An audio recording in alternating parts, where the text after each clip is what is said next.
Bismillahirrahmanirrahim. Assalamualaikum warahmatullahi wabarakatuh. Kita kembali lagi dengan pelajaran fisika. Ingat, fisika itu asik guys. Nah, kemarin kita membahas tentang eh, apa sih itu arus AC dan besaran-besaran yang ada di dalam arus bolak-balik atau AC. Nah, apa sih arus AC itu? Arus AC. Arus AC adalah sebuah arus yang dihasilkan oleh sumber tegangan bolak-balik yang biasa disebut sebagai generator nih, generator. Biasa disebut sebagai generator. Nah, terus arus sama tegangan yang dihasilkan oleh generator tersebut itu sifatnya gimana? Nah, tegangan yang dihasilkan itu selalu berubah-ubah terhadap waktu.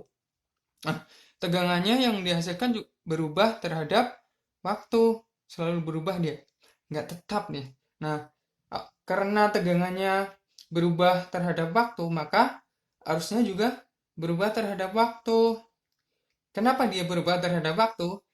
Kalian sudah tahu jawabannya di jawaban sebelumnya, di part sebelumnya. Oke, eh, apabila kita gambarkan ke dalam grafik, maka akan dihasilkan sebuah fungsi sinusoidal. Misalnya nih, ini grafik V nih, grafik V. Grafik V-nya gimana? Grafik V-nya gini. Ini dimulai dari 0, naik, naik, naik sampai di sini. Ini namanya adalah titik puncak. Titik puncak dikenal dengan Vm, Vmax. Tapi kalau ditulis Vmax itu terlalu panjang ya. Nah, dia itu akan naik sampai puncak. Nah, sampai di puncak dia akan turun lagi, turun turun turun sampai ke negatif. Di sini juga ada Vmax, min Vmax. Nah, terus dia naik dan begitu terus berulang-ulang sampai ya sampai sampai generatornya itu berhenti. Nah, begitu juga arusnya juga berbentuk fungsi sinusoidal. Nah, kemarin kita udah menjabarkan bahwa tegangan yang dihasilkan oleh generator itu diberikan oleh persamaan mana? Persamaan ini nih. Persamaan V sama dengan Vm sin omega T. Dengan V adalah tegangannya, Vm adalah tegangan maksimumnya. Vm adalah tegangan maksimumnya. Omega itu apa? Omega adalah frekuensi sudut. Nah, terus T, T-nya apa? T adalah waktu. Oke.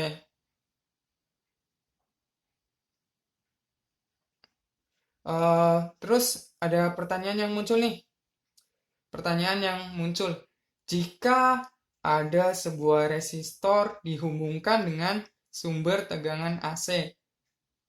Terus bagaimana ya? Apa yang terjadi itu maksudnya? Nih, kayak gini. Ada sebuah hambatan yang dihubungkan dengan tegangan arus bolak-balik.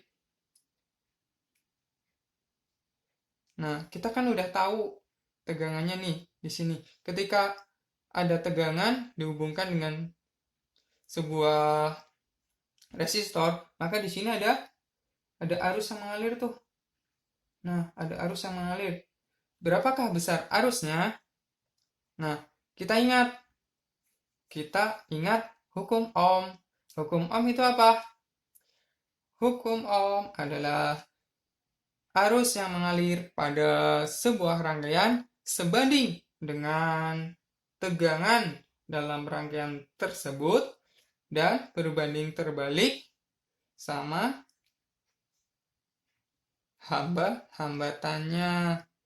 Nah, I sama dengan V per R. Nah, V di sini apa? V di sini adalah tegangan bolak-balik karena kita lagi membahas tegangan bolak-balik, oke? Tegangan bolak-balik.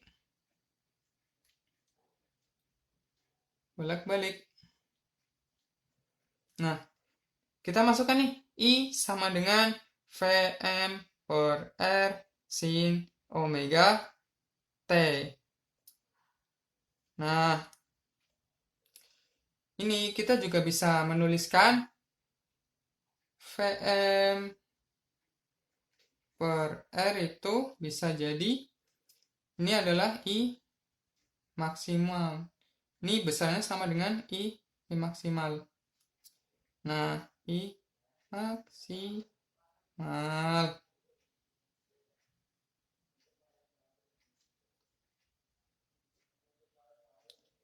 Nah, kita lihat V tadi itu apa? V sama dengan Vm sin omega T. I, IM, ini IM ya, IM sin omega T. Kita lihat nih, ini sin omega T, ini juga sin omega T. Berarti maksudnya apa, Pak? Nah, maksud dari kedua ini adalah, ini nih, antara tegangan sama arusnya itu sefase. Sefase maksudnya apa? Sudutnya sama, mulainya sama. Nih, ketika I-nya 0, V-nya juga 0. Ketika I-nya maksimum, V-nya juga maksimum. Maksudnya apa? Nih, ini kan, nih yang merah adalah grafik fungsi I. Pak, kenapa I-nya itu yang kecil, Pak? Bukan yang gede. Ya, ingat ini. I sama dengan V per R. Otomatis, nilai V itu lebih besar daripada I-nya. Kayak gitu. Nah, ketika I-nya 0, maka V-nya juga 0. Ketika sampai sini, I-nya itu maksimum. Nih, IM. V-nya juga maksimum. Nah, V-nya juga maksimum. Sampai sini mudah nggak? Pasti paham kan? Nah, pasti paham lah. Kita lanjut. Nah, kita ke analisis fasor. Analisis fasor. Fasor itu apa, Pak? Fasor itu adalah sebuah metode yang digunakan untuk membantu kita memahami besaran-besaran yang ada di itu arus bolak-balik. Karena apabila kita menggunakan analisis matematika terus, itu suatu saat kita akan kesulitan. Jadi fasor ini sangat berguna. Pengen tahu gimana gunanya fasor itu? Ikuti sampai akhir ya. Nah, fasor itu menampilkan arus dan tegangan dalam bentuk vektor yang diputar dalam poros tertentu. Yang arahnya itu apa? Arahnya nih, berlawanan arah jarum jam. Nah,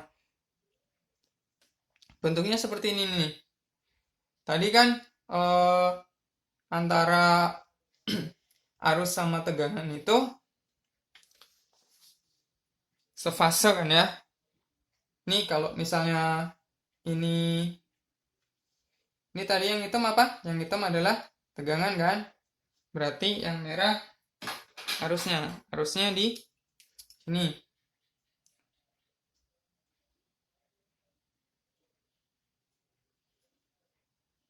Nah, itu ini arusnya. Ketika arusnya 0 nih, kita misalkan dia adalah vektor kan nih, bentuk vektor. Vektor menampilkan I sama V. Kita tampilkan I. Ketika I-nya di 0, V-nya di mana? V-nya tetap di 0 kan? Nah, panjang yang mana? Panjang V. Karena V-nya itu nilainya lebih besar nih. I-nya sama V. Terus arahnya berlawanan arah jarum jam. Arah jarum jam kan ke sini kan? Ya kan? Kalau arah jarum jam ke sini. Nah, berlawanan. Kenapa berlawanan? Ini kita lihat. Kita misalkan yang sumbu horizontal ini atau mendatar adalah sumbu X. Sumbu X. Sedangkan yang ke atas adalah sumbu Y. Nih, Kita mulai di sini. Ketika 0, terus kita naik nih. Y-nya positif. Nah, kita di sini kan Y-nya 0. X-nya juga 0 kan? Kita naik. Y-nya positif. Terus, sampai sini, sampai puncak, dia akan turun. Berarti Y-nya negatif. Nah, apabila ini kan naik, sampai puncak, turun. Nah, maka siklus yang dihasilkan maka akan berlawanan arah jarum jam. Nah, ini yang perlu diingat nih. Catatan. Ingat, tegangan dan arus itu bukan besaran vektor. Jadi, ulangi lagi. Bukan besaran vektor. Nah, di sini adanya fasor ini dia berputar terus. Jadi fasornya ini berputar terus karena Bapak nggak bisa bikin animasi 3D, jadi diperagakannya sama tangan ya. Nah, ini dia berputar terus. Jadi suatu saat bisa di sini. Bisa di sini. Ini I-nya. Terus ini V-nya. Ini I-nya, ini V-nya. Dan dia akan terus berputar terus sampai dia berhenti. Nah, terus bingung ya? Ya udah, biar nggak bingung itu ikuti sampai selesai. Ingat, fisika itu asik guys. Lanjut. Kemarin pada part pertama itu Bapak menjelaskan ada namanya tegangan sama arus. Nah, ketika kita praktek di lab dengan menggunakan osiloskop itu kan kita bisa menentukan arus kan, menentukan besarnya arus sama besarnya tegangan.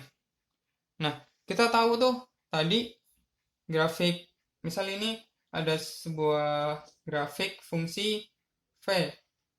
Nah, gimana sih cara menentukan nilai tegangan itu? Kalau misalnya kita, ini kan banyak nih, banyak tegangan di sini, tegangan di sini, tegangan di sini, tegangan di sini, tegangan di sini, di sini, di sini, terus apabila kita jumlahkan dan kita rata-ratakan, tuh nggak bisa, itu akan menghasilkan nilai 0. Kenapa 0? Ini kan ibarat di sini nih, di sini udah positif, tambah di sini negatif kan?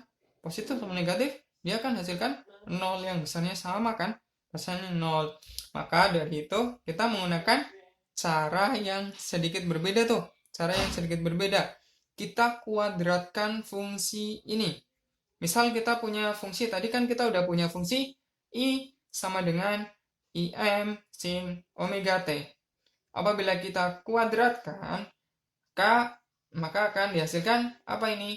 I kuadrat sama dengan IM kuadrat sin kuadrat omega T. Sampai sini bisa diikuti kan?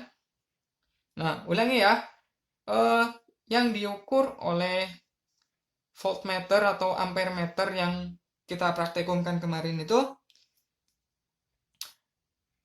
bukan hasil dari rata-rata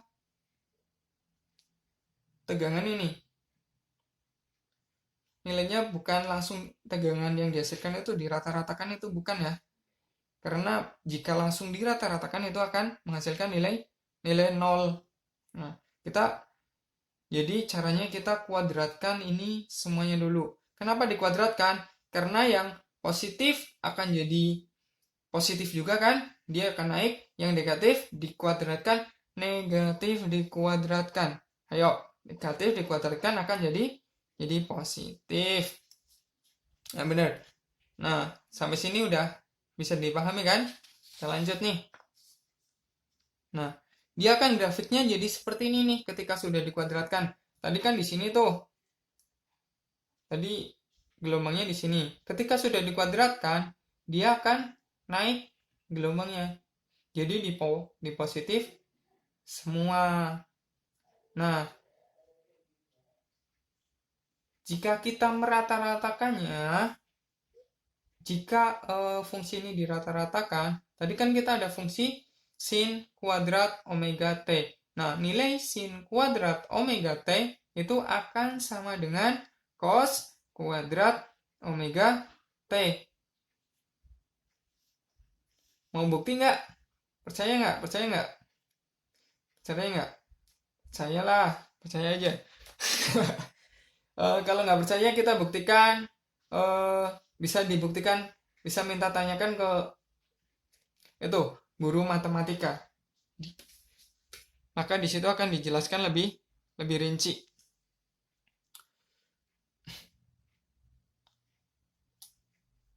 Nih, terus juga dalam trigonometri kita punya persamaan apa? Sin kuadrat theta plus cos kuadrat theta sama dengan 1. Kita misalkan theta di sini adalah omega T. Nah, theta adalah omega T.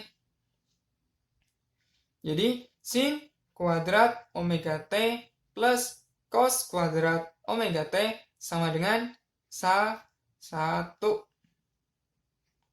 Oke? Sama dengan 1. Nah, kita tahu cos kuadrat omega T itu sama dengan sin kuadrat omega T. Sin kuadrat omega T. Nah, kita tulis di sini sin kuadrat omega T plus sin kuadrat omega T sama dengan 1. Maka 2 sin kuadrat omega T sama dengan 1. Maka nilai dari sin kuadrat omega T berapa? Ini angka 2-nya pindah tuh, pindah. Jadinya sin kuadrat omega T sama dengan setengah. Nah, sin kuadrat omega T sama dengan setengah. Terus kita masukkan tuh ke persamaan awal. I kuadrat sama dengan IM kuadrat sin kuadrat omega T.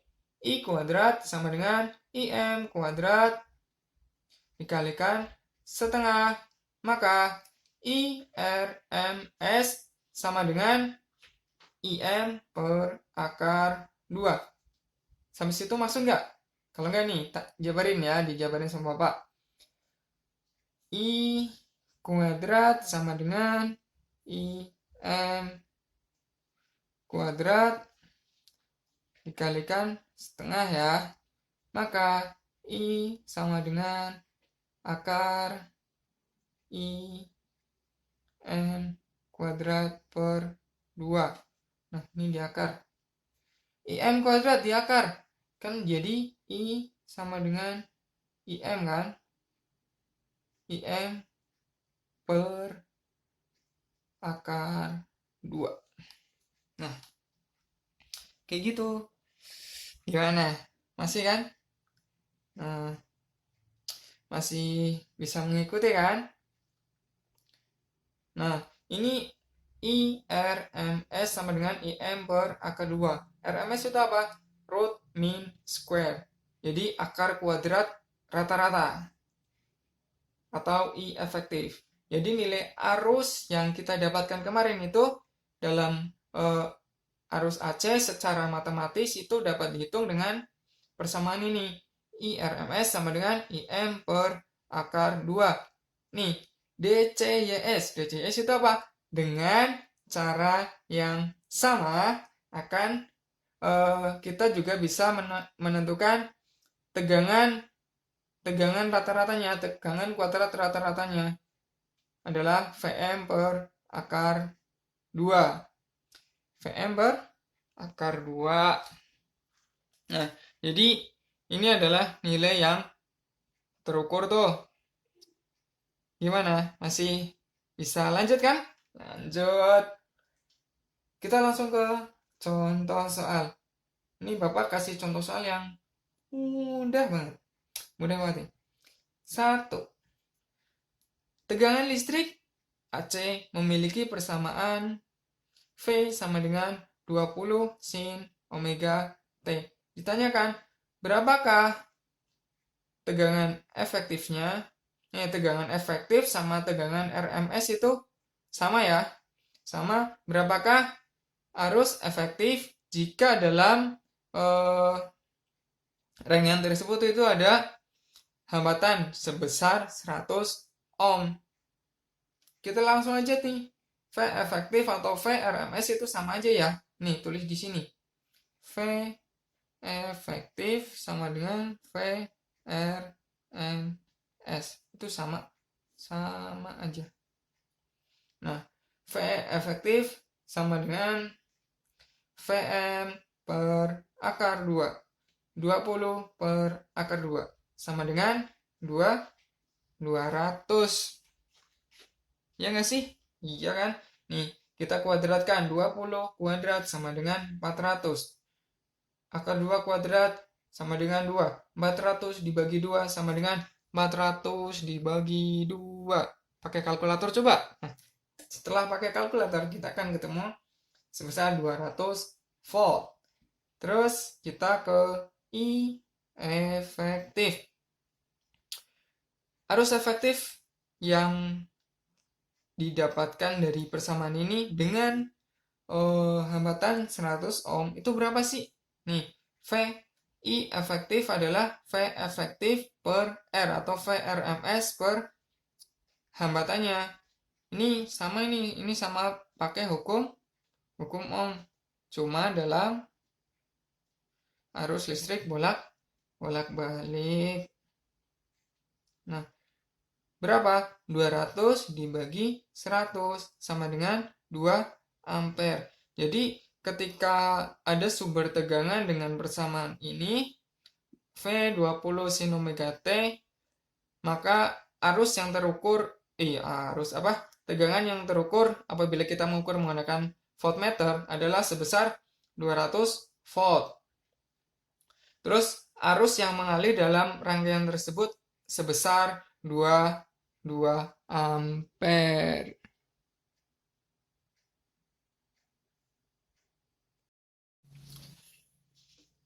Oke, mari kita lanjutkan. Tadi kan kita udah bahas tuntas tuh. Sudah dalam banget bagaimana perilaku resistor di dalam rangkaian arus bolak-balik. Kita tahu bahwa besaran yang paling umum di dalam listrik itu ada resistor, ada induktor, sama ada kapasitor yang dihubungkan dengan arus itu loh. Ada 3, resistor, induktor, sama kapasitor. Nah, kita akan bahas ketiga-tiganya. Yang selanjutnya adalah bagaimana perilaku induktor di dalam rangkaian AC. Nih, induktor itu apa sih? Induktor adalah kawat yang dililit-lilit itu loh. Yang dililit-lilit itu.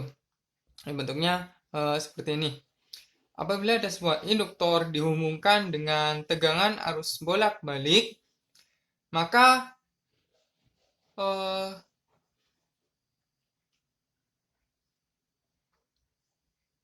arus yang mengalir di dalam rangkaian ini berapa sih? Itu pertanyaan yang paling umum ya. Nah, ini tegangan bolak-baliknya itu masih sama V sama dengan Vm sin omega T. Nah, kita kemarin juga tahu dalam pembahasan sebelumnya bahwa V sama dengan L dI dt.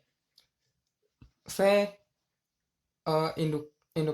induktansinya dikalikan dengan perubahan arus terhadap waktu. Karena di sini ini sebenarnya hampir sama dengan hukum Ohm juga kan, bahwa V sama dengan I dikalikan R. Karena I-nya di sini berubah terhadap waktu, maka perubahan I terhadap R. Sedangkan R di sini diwakili oleh induktornya. Maaf tadi Bapak salah nyebut induktansi ya.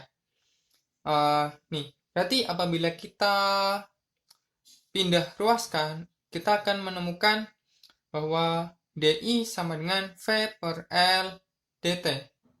Ya kan? V per L dt. V di sini adalah V dalam arus bolak-balik ya.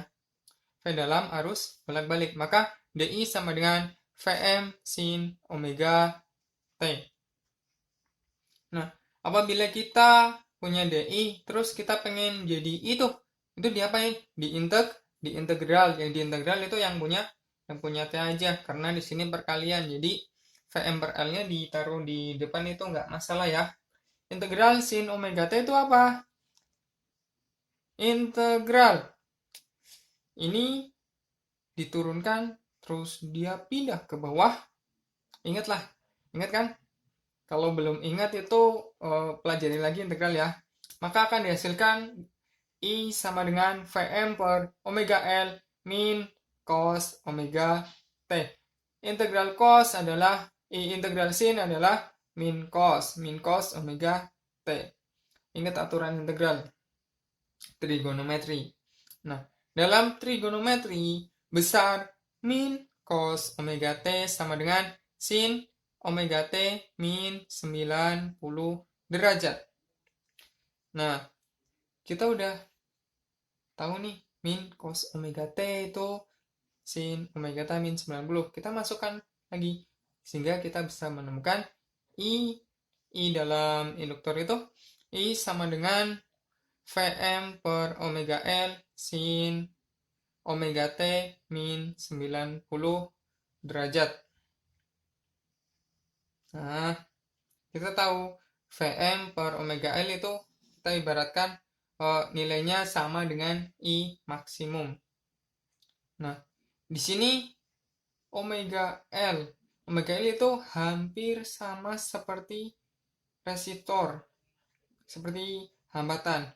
Nah, hambatannya hanya hambatan yang ada di induktor yang kita kenal dengan nama XL atau reaktansi induktif.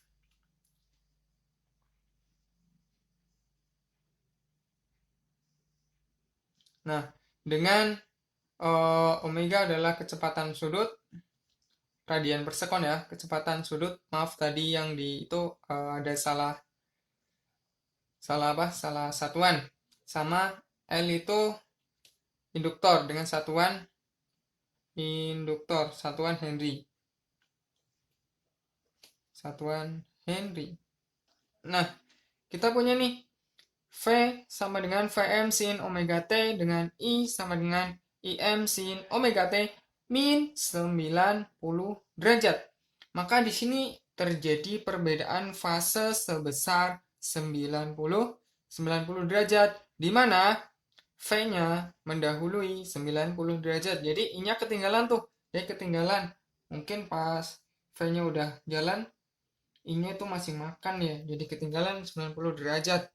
Maka grafik tegangan dan arusnya dalam fungsi sinusoidal menjadi seperti ini. Nah, seperti ini. Ketika I-nya 0, V-nya maksimum nih. Ketika I-nya 0, V-nya maksimum. Ketika V-nya maksimum, ketika V-nya 0, I-nya maksimum. Nah, nih kan kelihatan nih beda 90 derajat. Tegangannya mendahului. Nah, dari grafik fungsi sinusoidal itu kita bisa ubah ke fasor biar lebih mudah ya dalam menganalisisnya ntar. Nah, kita ubah nih, I-nya tetap konsisten di sumbu 0 ya. Ketika I-nya itu 0, maka V-nya udah di 90 X, Y. V-nya udah di 90. Nah, terus ketika kita kemarin ngukur itu tegangan sama arus yang terukur itu nilainya apabila kita analisis menggunakan matematika menghasilkan persamaan yang sama. I RMS root mean square adalah IM per akar 2 dengan dan VRMS sama.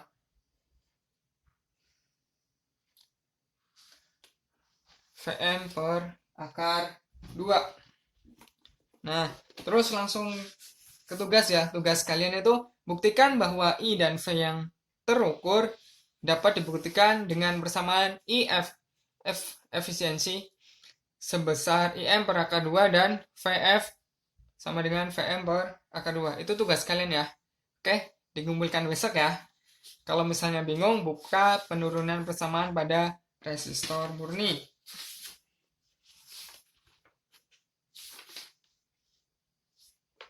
Oke. Nah, terus tadi kan udah induktor, udah resistor, udah. Kita ke kapasitor dalam AC. Nah, ini ada kapasitor. Ingat, ada sebuah kapasitor dihubungkan dengan arus tegangan bolak-balik. Sumber tegangan bolak-balik. Nah, bagaimana perilakunya? Nah,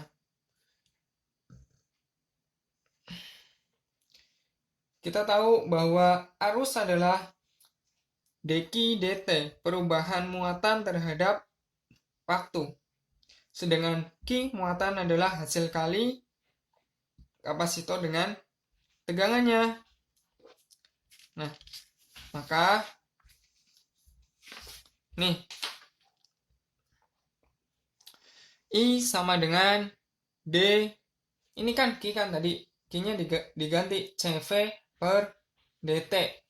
Dengan V adalah tegangan bolak-balik. Berarti I sama dengan D dt CVE V max sin omega T adalah I turunan dari CVM sin omega T. Turunannya berapa? Turunannya adalah turunan. Yang ini diturunkan, dikalikan ke depan, yang turunan sinnya apa? Nih, sehingga menjadi omega CVM cos omega T. Dalam trigonometri, cos omega T itu nilainya sama dengan sin omega T plus 90 derajat. Cos omega T sama dengan sin omega T plus 90 derajat. Nah, dalam pelajaran kali ini kalian juga dituntut menghafal identitas trigonometri ya. Nggak dituntut sih, kalau misalnya kalian nggak hafal, ya kalian harus ngafalin biar kalian paham. Nah, kita masukin tuh I sama dengan omega C Vm sin omega T plus 90 derajat. Nih, bentuk seperti ini itu bisa diubah menjadi seperti ini nih. I sama dengan Vm per 1 per omega C. Ini nilainya sama. Sin omega T plus 90. Nah, ini kenapa sih diubah? Biar kalian tahu sendiri nih. IM ini bisa jadi IM kan. Nah, Vm per 1 per omega C ini jadi arus maksimum. Arus maksimum adalah V maksimum per hambatannya. Jadi 1 per omega C itu sifatnya itu hampir sama seperti hambatan. Hanya hambatan yang ada pada kapasitor yang dihubungkan dengan arus tegangan bolak-balik yang kita kenal dengan istilah XC atau reaktansi kapasitif. Nah, reaktansi kapasitif. Kita lihat V sama dengan Vm sin omega T, sedangkan I adalah Im sin omega T plus 90 derajat. Ini ada perbedaan fase sebesar 90 derajat. Siapa yang mendahului? Yang mendahului adalah I-nya. I-nya mendahului 90 derajat. Nah, pada kasus yang kapasitor ini, kebalikannya yang induktor tuh, ketika tegangannya lagi makan mungkin ya, arusnya udah mendahului. Jadi dia ketika sudah sampai 90 derajat, tegangannya baru menyusul. Maka kita dapat menggambarkan grafik fungsi sinusoidalnya jadi seperti ini nih. Nah, yang merah itu apa? Yang merah adalah arus. Ingat, arus sama tegangan itu beda ya. Tinggi, besar tegangannya. Nah, nilainya lebih tinggi tegangannya. Walaupun di sini nilainya hanya lebihnya sedikit.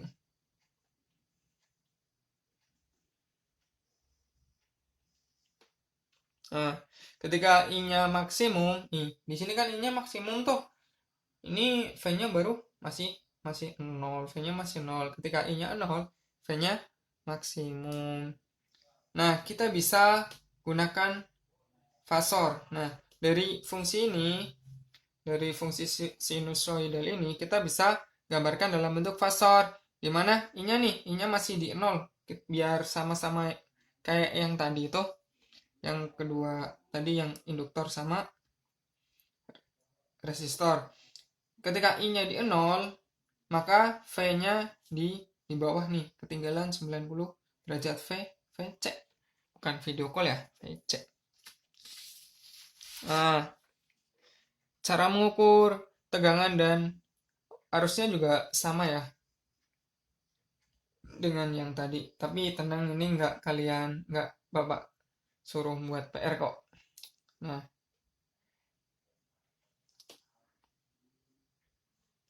oke, terus kita ke RLC yang digabung. Nah, tadi kan itu hanya satu-satu aja kan. Satu resistor, satu induktor, satu kapasitor dihubungkan dengan satu sumber tegangan bolak-balik. Nah, terus kasusnya di sini lebih kompleks nih. Ketiga komponen di atas itu digabung secara seri ke sumber arus tegangan bolak-balik. Nih gambarnya, ini ada resistor, ada induktor, ada kapasitor. Hubungan dengan sumber tegangan bolak-balik. Terus bagaimana sih cara menganalisa matematikanya?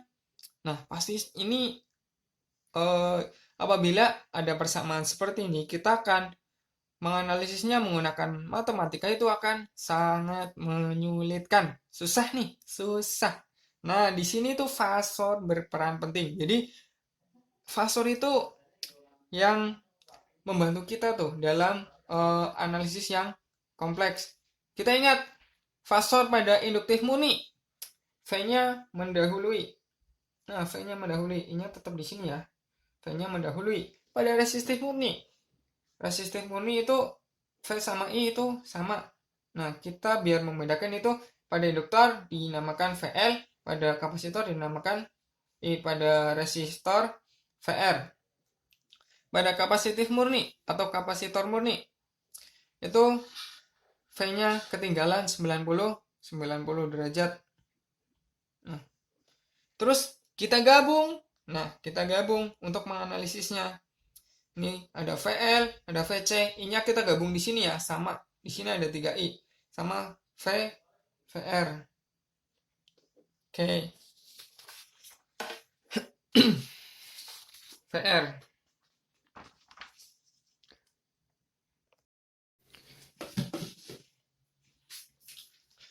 Oke, tadi ketiga fasornya ini Bapak tulis ulang ya, ketiga fasornya itu di sini nih.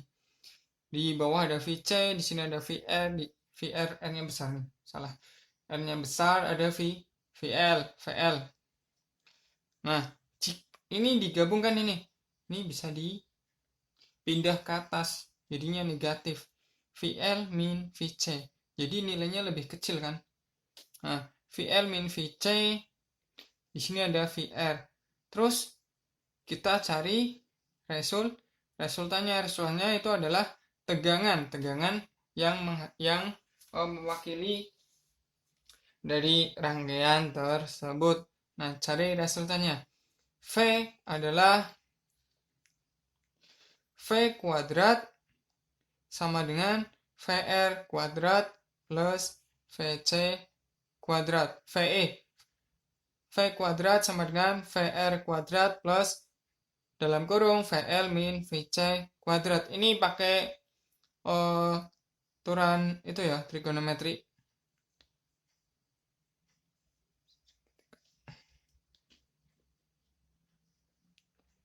Pakai aturan itu.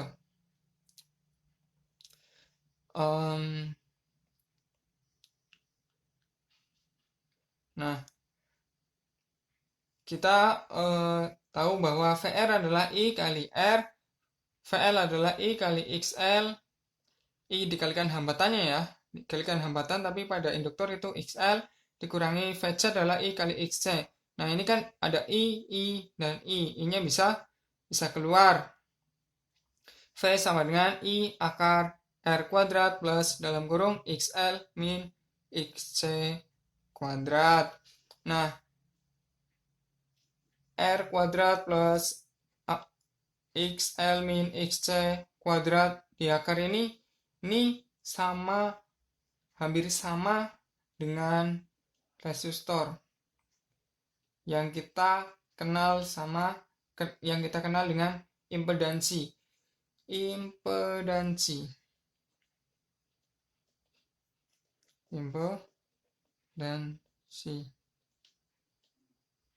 Nah, impedansi.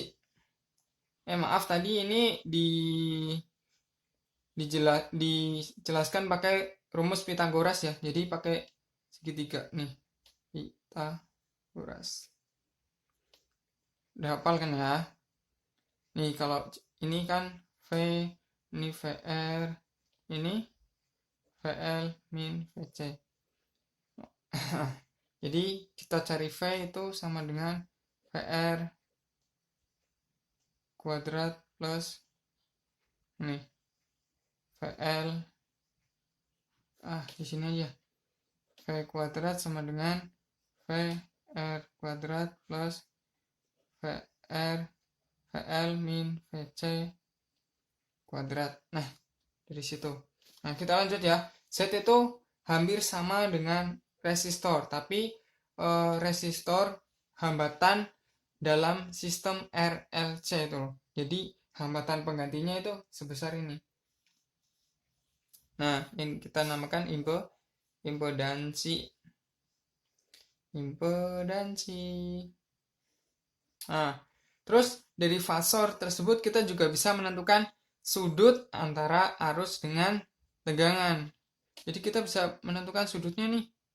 Dengan cara apa? Dengan cara tan theta sama dengan VL min VC per VR. Ya enggak? Tan desa. Depannya VL min VC, sampingnya VR. Oke. Nah, tan theta sama dengan XL min XC per R. Nih, I-nya dicoret ya. Nih, kayak gini. Berarti I kali XL min I kali XC per I kali XR.